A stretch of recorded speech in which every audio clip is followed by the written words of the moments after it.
Hello दोस्तों, welcome back to my channel banking experts. मैं दीपक कुमार सिंह आज आपका स्वागत करता हूं।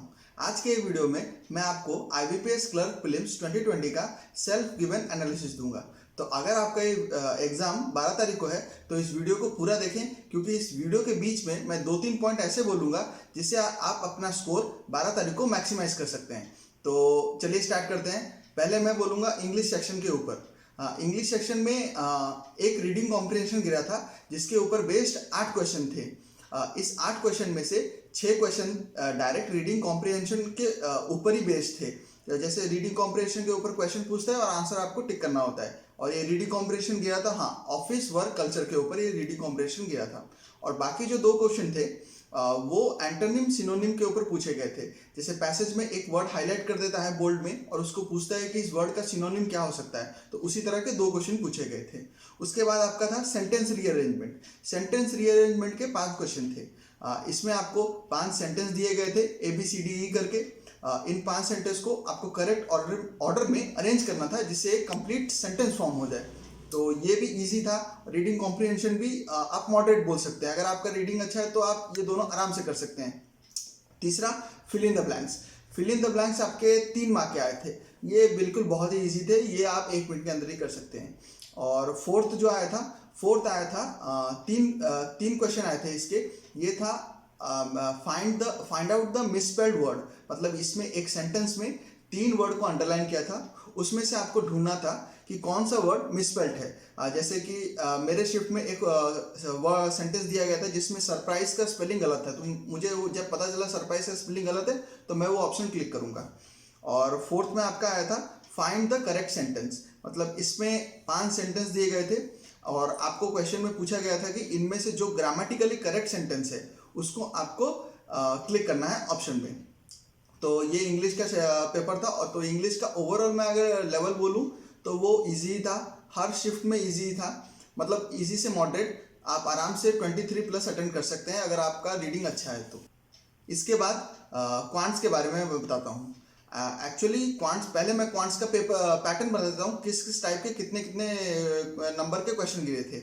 इसमें 13 मार्क के सिंप्लीफिकेशन, 5 मार्क के क्वाड्रेटिक इक्वेशन, 5 मार्क का DI और 3 मार्क का एक वर्ड प्रॉब्लम दिया गया था जो कि कैसलेट नहीं था बट एक वर्ड प्रॉब्लम था 3 मार्क का। और बाकी 9 से 10 मार्क आपके अरिथमेटिक के गिरे थे। बट मेरा एक्चुअली पेपर था 4th शिफ्ट को, तो इसमें सिंप्लीफिकेशन जो था हमारे में ये थोड़ा सा मॉडरेट टाइप में था, क्योंकि ये बहुत ही लेंथी और बहुत ही कैलकुलेटिव था।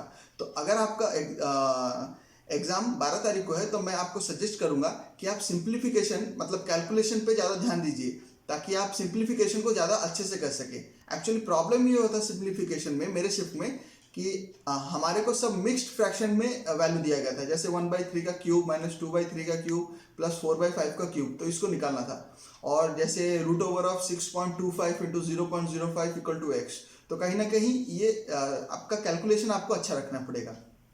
और जो 5 क्वाड्रेटिक इक्वेशन थे ये तो डायरेक्ट थे, इजी थे। और 5 DI, इसमें ABCD 4 वैल्यू दिया गया था। मुझे एक्चुअली याद नहीं है वो 4 वैल्यू किसके ऊपर था, किसी स्कूल के ऊपर था या किस डाटा के ऊपर, बट आपको टेबल दे दिया गया था, क्लियरली डाटा मेंशन कर दिया गया था। आपको उस डाटा से आंसर कैलकुलेट करना है। और एक वर्ड प्रॉब्लम था, ये वर्ड प्रॉब्लम मैं अटेंड नहीं कर पाया।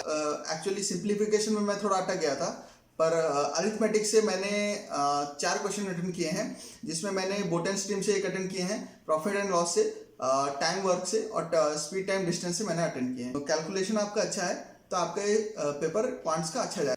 उसके बाद मैं बोलूँगा लास्ट सेक्शन जो था रीजनिंग सेक्शन। रीजनिंग सेक्शन में डायरेक्ट 4 पजल गिरे थे। ये 4 पजल में से एक स्क्वायर बेस पजल था जिसमें 8 बच्चे बैठे थे, कॉर्नर में और मिडिल में आपको अरेंज करना था। फिर एक मंथ बेस पजल था जिसमें 4 मंथ थे। एक मंथ में 2 आदमी जा रहे थे 2 डेट में, जैसे देता है ना कि जनवरी में 1523, फरवरी में 1523, ऐसे 4 मंथ में 8 आदमी जा रहे थे, आपको अरेंज करना था। उसके बाद एक था मंथ बेस पजल और एक मंथ बेस पजल था जिसमें 8 मंथ थे, 8 लोगों को आपको अरेंज करना था। और एक पजल था जिसमें मंडे से संडे 7 आदमी 7 दिनों को जा रहे थे, उसको आपको अरेंज करना था। मैं यहाँ पे एक हिंट देना चाहूँगा, अगर आपका पजल अच्छा है तो आप जिनका एग्जाम 12 तारीख को है पजल से स्टार्ट करिए, क्योंकि इस बार का पजल थोड़ा सा मॉडरेट लेवल पे गिरा था प्रीलिम्स के हिसाब से। और जो क्वेश्चन भी पूछे गए थे पजल के ऊपर, वो थोड़े से आपको सर्च करने के लिए टाइम लगेगा। डायरेक्ट क्वेश्चन नहीं थे, इनडायरेक्ट क्वेश्चन टाइप के मैं बोलूँ तो थे। तो अगर आपका पजल अच्छा है तो पजल आगे अटेंड करेंगे तो आपको टाइम बचेगा मिसलेनियस के लिए। तो मिसलेनियस में अगर मैं आपको बोलूँ तो एक डायरेक्शन सेंस का 3 क्वेश्चन गिरे थे, ये इजी थे। और सिलॉक्स के 3 क्वेश्चन गिरे थे, ये ओनली अ फ्यू कॉन्सेप्ट पे 2 थे और नॉर्मल पे 1 थे। और आपका इनइक्वालिटी के 3 क्वेश्चन थे, ये भी इजी थे, ये डायरेक्ट थे। और आपका एक वर्ड दिया गया था, उस वर्ड को आपको अल्फाबेटिकली अरेंज करना था। और ऐसा एक क्वेश्चन था, बट वो वर्ड के ऊपर था, मुझे अभी याद नहीं आ रहा। और एक क्वेश्चन पूछा गया था जिसमें जैसे आपको 5 नंबर दे देते हैं ना, कि 1 2 3 4 5 6 2 8 9, उस वर्ड में पूछा जाता है कि what is the difference between the highest and the second lowest number. तो इस टाइप के 5 क्वेश्चन पूछे गए थे इस पैटर्न के ऊपर। और एक क्वेश्चन था जिसमें नंबर दे दिया गया था, पूछा गया था कि जो नंबर ऑड डिजिट पे हैं, मतलब ऑड पोजीशन पे हैं, उनको -1 करना है, और जो इवन पोजीशन पे हैं उनको +1 करना है, ये क्वेश्चन था। तो ये था IBPS क्लर्क प्रीलिम्स 2020 का एनालिसिस। और अगर आपको ये वीडियो ज़रा सा भी इंफॉर्मेटिव लगे तो प्लीज़ लाइक कर दीजिए इस वीडियो को। और अगर आप मेरे चैनल पे नए हैं तो मेरे चैनल को सब्सक्राइब कर दीजिए, बेल आइकन दबाना ना भूलें, ताकि मेरे आने वाले वीडियो के नोटिफिकेशन आपको मिलते रहे। आज के लिए इतना ही, मिलते हैं अगले वीडियो में। Thank you.